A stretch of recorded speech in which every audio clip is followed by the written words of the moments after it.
Oi pessoal, eu sou o David, bem-vindos a mais um vídeo do canal. E hoje é a continuação da série Lendo o Peregrino. A gente parou no capítulo 3, então vamos lá. O capítulo 3, Jornada ao rumo à Casa das Virtudes. A primeira coisa muito importante aqui, eu não sei se vai dar pra ver, o peregrino deixa o fardo sobre a cruz. Na verdade, quando o peregrino encontrar com a cruz, ele vai deixar o fardo dele. E aí a gente vê aqui na imagem o quanto ele tá feliz porque o fardo dele foi retirado. E ele vai dizer uma frase: ele me deu descanso por seus sofrimentos e vida por sua morte. Depois disso, e aí o que vai acontecer de muito legal é que ele vai receber um livro, né?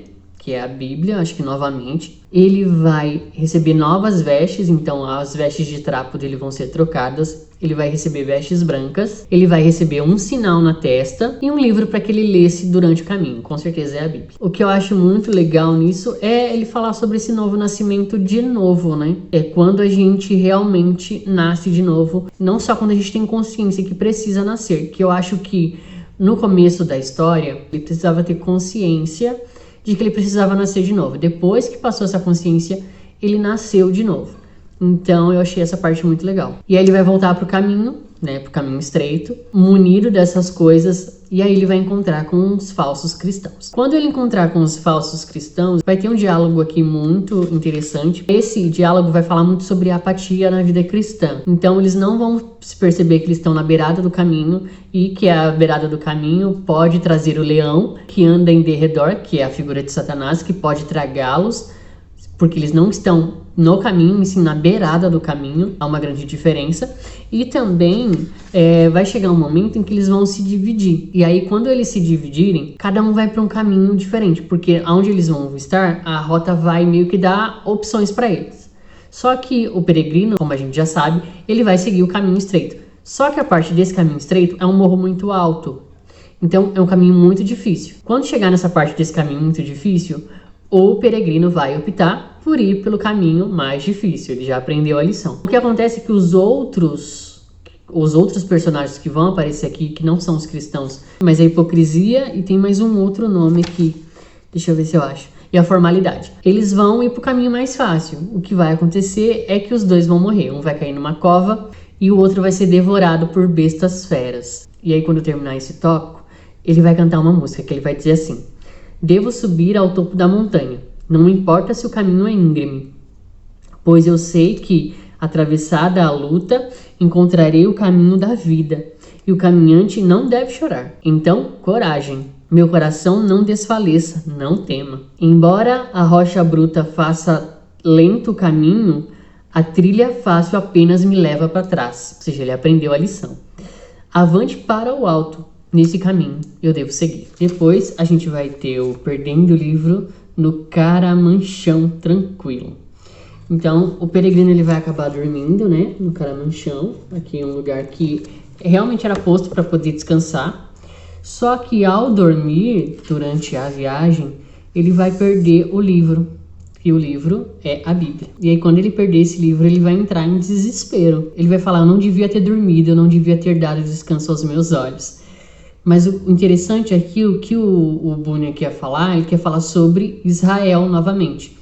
Que depois que eles atravessaram o Mar Vermelho, quando eles foram libertos da escravidão, né? Deus criou um plano confortável para eles no sentido de tirar eles da terra do Egito e estabelecer eles numa nova terra, enfim, dar descanso para eles. Só que esse descanso que Deus queria dar para eles, principalmente da escravidão, o que vai acontecer é que o povo vai acabar dormindo, espiritualmente falando, não vai buscar a Deus. Eles vão se mostrar um povo muito mais rebelde. Então é isso que o Bunyan quer falar aqui, que a partir desse descanso, ele acabou perdendo a Bíblia, ele acabou perdendo as leis. E ele vai ficar muito feliz quando ele tiver que voltar lá pro Caramanchão e depois de chorar muito, lógico que ele vai pedir para encontrar o livro, e aí ele vai encontrar o livro lá sim.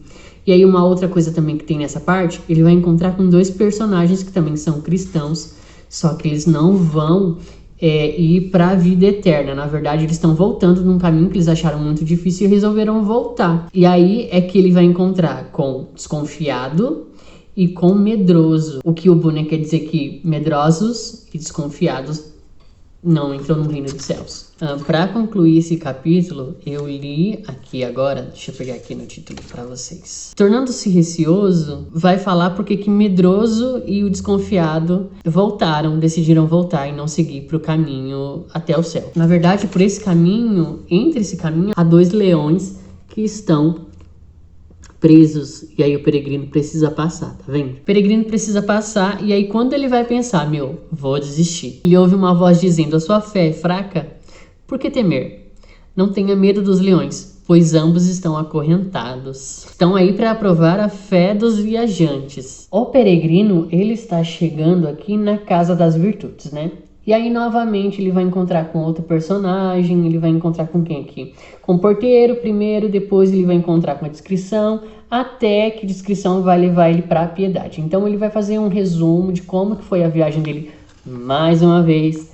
E ele vai falar de alguns personagens que eu não falei aqui, que ele vai falar assim, ó. Você viu outras coisas no meio do caminho? A piedade vai perguntar pra ele. Ele, sim. Também vi indolência, simples e presunção dormindo à beira do caminho. Esses eram os nomes dos personagens, tá? Que eu não falei. Tentei despertá-los, mas estavam sonolentos demais. Então vai falar mais uma vez sobre o cuidado deste sono, né? Durante a vida cristã. Também vi formalidade e hipocrisia saltarem do muro. É verdade, eu não falei sobre isso. Que esses 2 personagens, eles ao invés de irem pela porta estreita, eles passarem por todo o caminho, eles vão pular esse muro.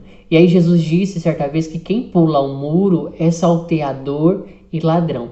Então, pode acontecer também dessas pessoas que estão seguindo o caminho, elas não passaram pelo caminho estreito, elas não passaram pela cruz, mas elas pulam o muro e elas acham que elas têm legalidade, mas elas não sabem que essa vida cristã dela é mentirosa.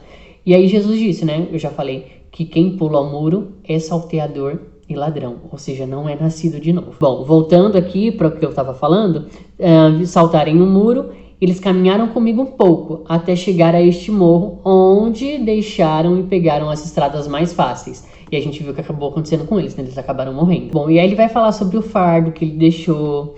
Enfim, ele vai falar que às vezes ele tem memórias da vida anterior dele. E aí ele olha com vergonha.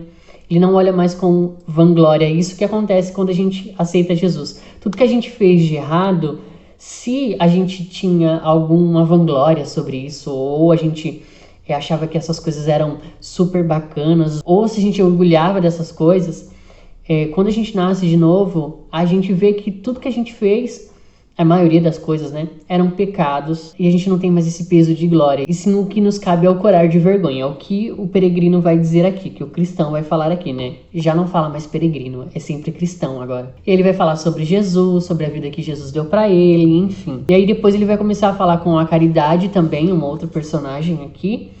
E aí ele vai falar, a Caridade vai focar muito na família. Você falou do amor de Cristo para sua família, enfim, ela vai bater muito nessa tecla.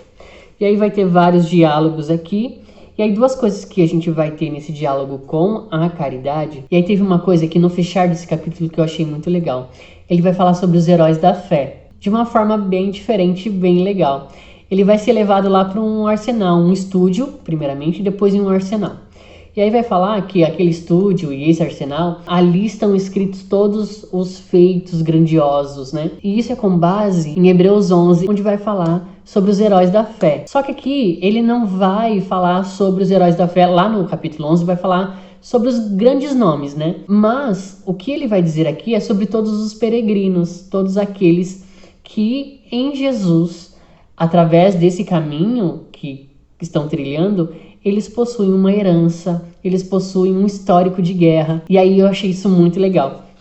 E aí depois ele vai entrar num arsenal e lá tem todos os objetos de guerra descritos na Bíblia. Por exemplo, a pedrinha que Davi matou Golias, a queixada de jumento que Sansão usou. Então vai ter todo um arsenal de guerra descrito na Bíblia, onde grandes homens de Deus livraram o povo de Deus através do poder de Deus, só que com esses objetos, por exemplo, o cajado de Moisés. E aí eu fiquei pensando, será que realmente tem tudo isso no céu?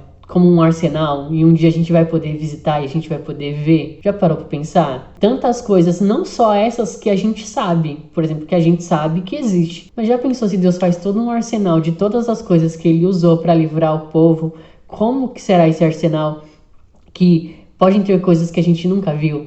Eu achei muito legal essa parte no livro. E aí depois de ele ver esse arsenal, ele vai ser totalmente aparentado, né? Ele vai receber a armadura, né? A armadura de Deus, que tá lá em Efésios 6. Ele vai receber essa armadura e aí ele pode partir para uma nova aventura. Ou seja, com certeza vem muito mais coisas aí. E eu achei muito legal também o que o John Bunyan falou, que essa armadura está disponível para todos e que não há falta para ninguém. Na verdade, há para todo mundo. Então, eu acho isso muito bom. Muito legal como o John Bunyan, ele usa a Bíblia para fazer essa alegoria. Eu acho muito fantástico isso. Então todo mundo sim tem a armadura de Deus. E aí vamos ver o que o peregrino vai encontrar no caminho, né? Com certeza muita coisa vem por aí. Bom, e aí aqui ele vai se despedir de todo mundo, né? Do bondoso porteiro. Só mais uma coisa que me chamou a atenção. Bom, o peregrino ele teve que subir, né? Num caminho muito difícil. Só que para descer é muito mais difícil. E aí ele vai dizer aqui, o John Bunyan vai fazer um retrato de que para ele poder descer, ele vai ter que ter muito mais humildade.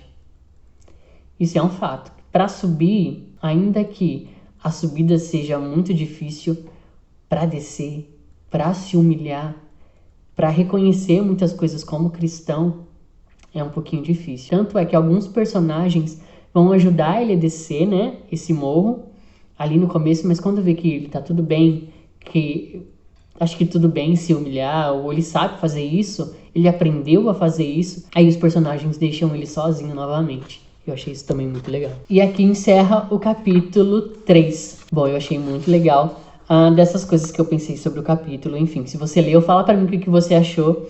Eu vou encerrando por aqui, tá? Eu espero você numa próxima. Eu vou ler agora também o 4º e o 5º capítulo. E aí, depois a gente vai se falando um pouquinho mais sobre o peregrino, tá? Eu espero que você tenha gostado. Um abraço. Tchau, tchau.